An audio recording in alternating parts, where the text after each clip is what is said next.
Hello, hello. Hello. Nice to meet you both. Please have a seat. What can I do for you today? I have an extensive list of demands. We're here to ask you to help people with bleeding disorders. I'm Dave Galindo, and this is Carrie Garvey. We're here with the National Hemophilia Foundation as part of their Advocacy Day, and we'd like to talk to you about a few issues that matter to people with bleeding disorders.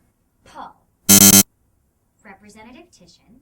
Dave and I are both from New Jersey, and I'm from your district. Well, I appreciate your coming to visit. Yeah, we're trying to get some stuff done while we're in Washington, which is more than I could say for some people. I bet you only care about getting reelected and don't want to hear my story. Are you familiar with hemophilia and other bleeding disorders? Probably not as much as you are, but I'd love to hear your experience with it. It's a hereditary disorder transmitted along the X chromosome that results in a reduced expression of one of 13 proteins that creates a complex chemical process to form fibrin to stop bleeding. It's a hereditary disorder that results in a person missing a protein that enables their blood to clot normally. I have severe hemophilia type A, which means that I need to inject medicine that contains that missing protein every other day. For how long? If I don't infuse, I'll die immediately, most likely from paper cuts. Forever. There's no cure at the moment. However, I'm lucky to have access to a hemophilia treatment center. It's located in Bridgetown Hospital. I have von Willebrand disease, which is another type of bleeding disorder. Myself and my sister get treatment at the same HTC in Bridgetown. I'm not sure what you're talking about with this HTC stuff. I don't think you get to buzz me. Please continue. An HTC is a model of healthcare that has been proven to be very effective in treating people with chronic diseases. At the HTC, I see a hematologist, a physical therapist, a nurse, a social worker, a team of people who work to make sure I'm staying healthy. There are studies by the CDC which show that people with bleeding disorders who get treatment at an HTC have mortality rates and hospitalization rates 40% lower than people who don't. Which means less of a burden on insurance companies and hospitals for emergency care. HTCs receive federal funding from HRSA and the CDC. The CDC also supports other education, outreach, and support activities to help families like mine. We would like to ask you keep that funding the same. How much funding do these programs get now? Next to nothing, thanks to you and your cronies.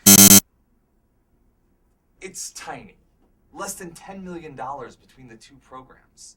This is such a small portion of the overall budget, but it has a tremendous impact on the lives of people with bleeding disorders. We're not asking for more money, just that it stay the same.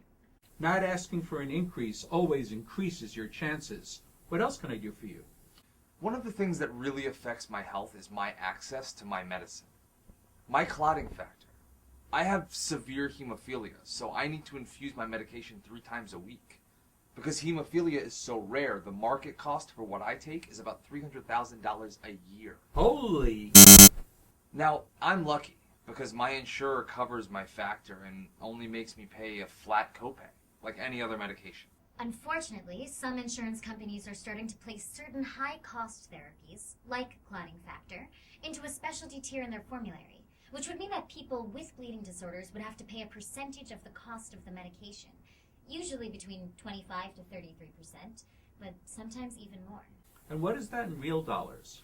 Well, if my factor were on a specialty tier, it would mean that I'd have to pay a year's worth of out-of-pocket expenses for 1 month's dose.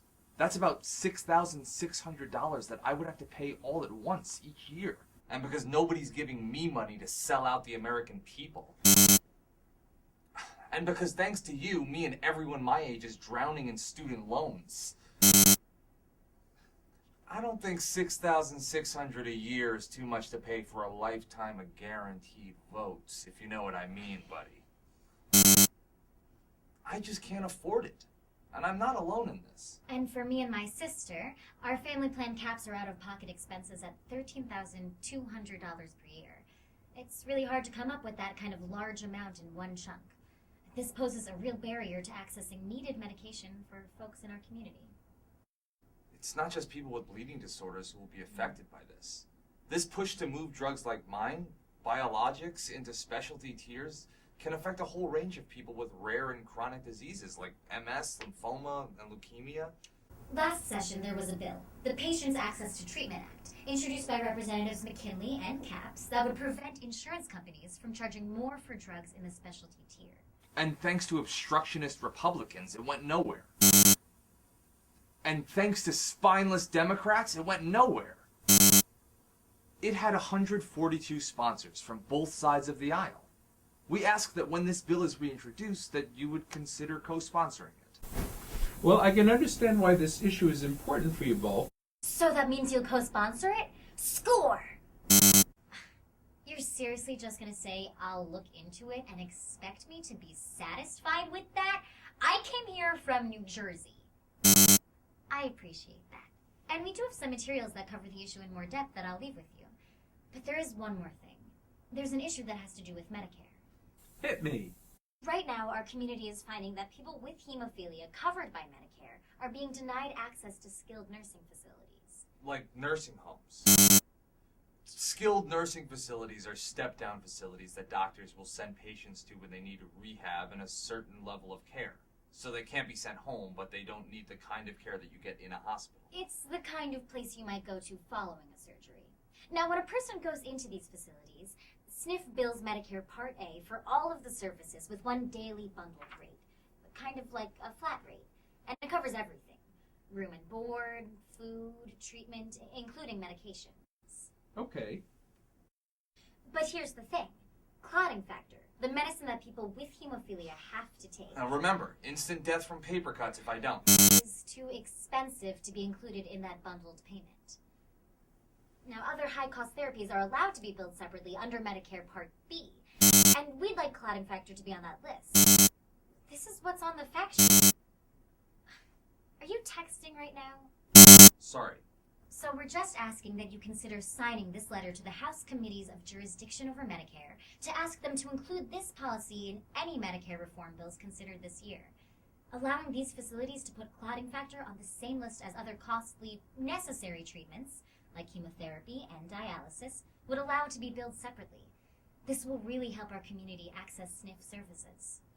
Well, I appreciate you both bringing this to my attention. Is there anything else I can help you with? When are you going to start taking global warming seriously? No, that's it. But we appreciate you taking the time to speak with us. If you have any questions about this, there's additional information about all three of these issues in this packet. Oh, great. And I want to thank both of you for coming in to see me today. Selfie time.